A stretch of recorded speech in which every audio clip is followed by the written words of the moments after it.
الرحمن الرحیم، نہایت رحم فرمانے والا بہت مہربان ہے۔ بسم اللہ الرحمن الرحیم کی تفسیر میں ہم الرحمن الرحیم کی تفسیر کو بیان کر چکے ہیں۔ مالک یوم الدین، روز جزا کا مالک ہے۔ مالک اس شخص کو کہتے ہیں جو اپنی مملوکہ چیزوں میں جس طرح چاہے تصرف کرنے پر قادر ہو۔ اور یوم کا عرفی معنی عرف عام میں یوم کا مطلب ہے طلوع شمس سے لے کر غروب شمس تک کے زمانے کو یوم کہا جاتا ہے، یعنی سورج نکلنے سے سورج غروب ہونے تک کے درمیان کا جو ٹائم ہے اسے یوم کہا جاتا ہے۔ اور یوم قیامت یعنی قیامت کا دن، یوم قیامت کی مقدار۔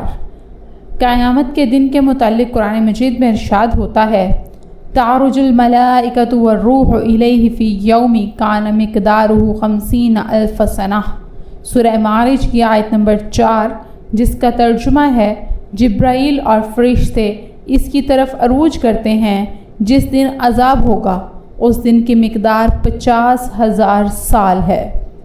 اسی طرح امام ابو یعلا روایت کرتے ہیں، حضرت ابو سعید خدری رضی اللہ تعالیٰ عنہ روایت کرتے ہیں، عرض کیا گیا یا رسول اللہ صلی اللہ علیہ وآلہ وسلم، قرآن مجید میں اس دن کے متعلق ہے کہ وہ 50,000 برس کا ہوگا، یہ کتنا لمبا دن ہوگا۔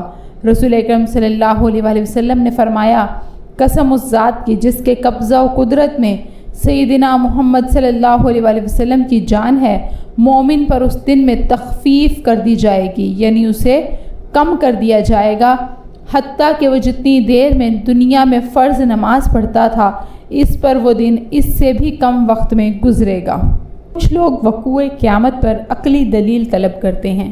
دیکھا جائے تو ہم اس دنیا میں دیکھتے رہتے ہیں کہ بعض لوگ ظلم کرتے کرتے مر جاتے ہیں اور ان کو ان کے ظلم پر کوئی سزا نہیں ملتی، اور بعض لوگ ظلم سہتے سہتے مر جاتے ہیں اور ان کی مظلومیت پر کوئی جزا نہیں ملتی۔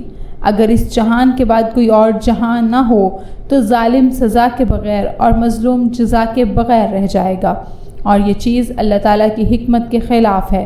اس لیے یہ ضروری ہے کہ اس عالم کے بعد کوئی اور عالم ہو جس میں ظالم کو سزا دی جائے اور مظلوم کو جزا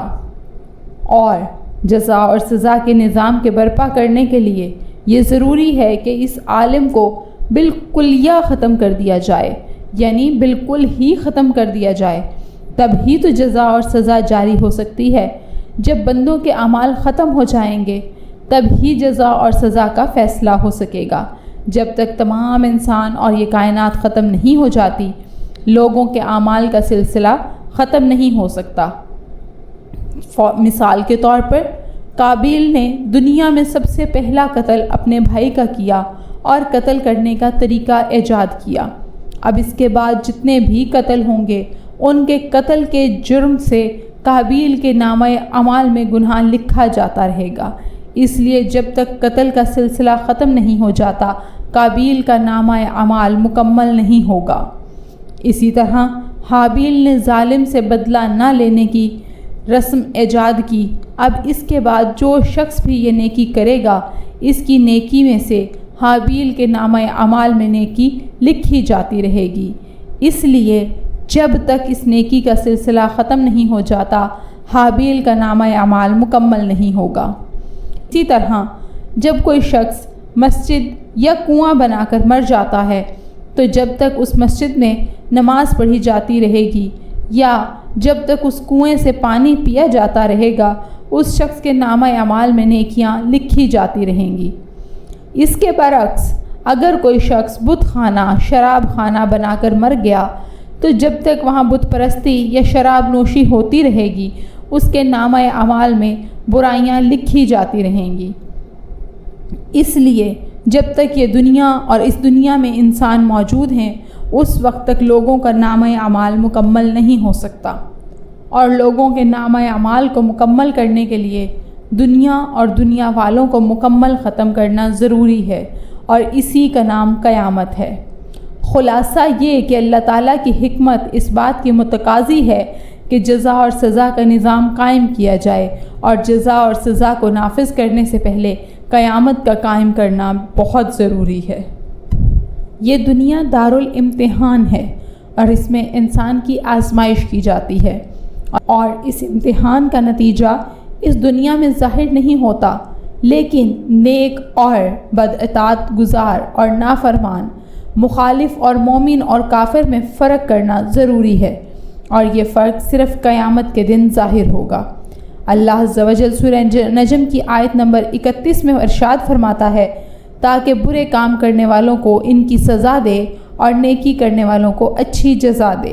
ہر چند کے بعض لوگوں کو دنیا میں ہی ان کی بدعمالیوں کی سزا مل جاتی ہے، مثلا ان کا مالی نقصان ہو جاتا ہے، یا وہ ہولناک بیماریوں میں مبتلا ہو جاتے ہیں، یا ان پر دشمنوں کا خوف طاری ہو جاتا ہے، لیکن یہ ان کی بدعمالیوں کی پوری سزا نہیں ہوتی۔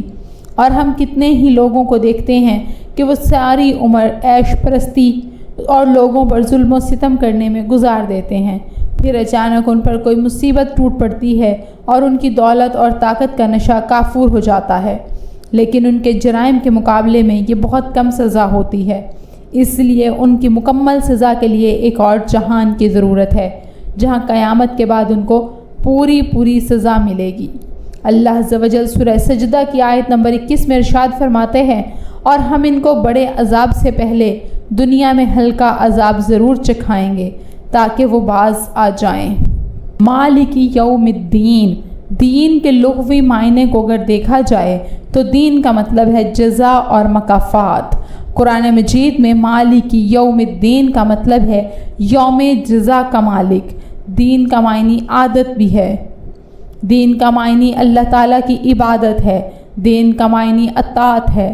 حدیث میں آتا ہے، وہ امام کی اطاعت سے باہر اس طرح نکل جائیں گے جس طرح تیر شکار سے نکل جاتا ہے۔ سورہ فاتحہ کے شروع میں اللہ تعالیٰ نے اپنے 5 اسما ذکر کیے ہیں، اللہ، رب، رحمان، رحیم اور مالک یوم الدین، اور ان میں ارتباط اس طرح ہے کہ اللہ کے تقاضے سے اس نے انسان کو پیدا کیا، رب کے تقاضے سے اس نے غیر متناہی نعمتوں سے انسان کی پرورش کی، رحمان کے تقاضے سے انسان کے گناہوں پر پردہ رکھا، رحیم کے تقاضے سے انسان کی توبہ قبول کر کے اس کو معاف فرمایا، اور مالک یوم الدین کے تقاضے سے انسان کو اس کے اعمال صالحہ کی جزا عطا فرمائی۔ الرحمن اور الرحیم کے فوراً بعد اللہ عز و جل نے مالک یوم الدین ارشاد فرما دیا۔ اس سے یہ بتانا مطلوب تھا کہ بندے کو اپنے رب کی رحمت سے مایوس نہیں ہونا چاہیے، ہر وقت اس کی رحمت پر نظر رکھنی چاہیے، لیکن ساتھ ہی یہ بھی یاد کروا دیا کہ اس کی رحمت انسان گناہوں پر دلیر نہ ہو جائے، کیونکہ وہ مالک یوم الدین ہے۔ ارشاد ہوتا ہے سورۃ المومنون آیت نمبر 40، وہ گناہ بخشنے والا اور توبہ قبول کرنے والا، بہت سخت عذاب دینے والا، قدرت والا ہے۔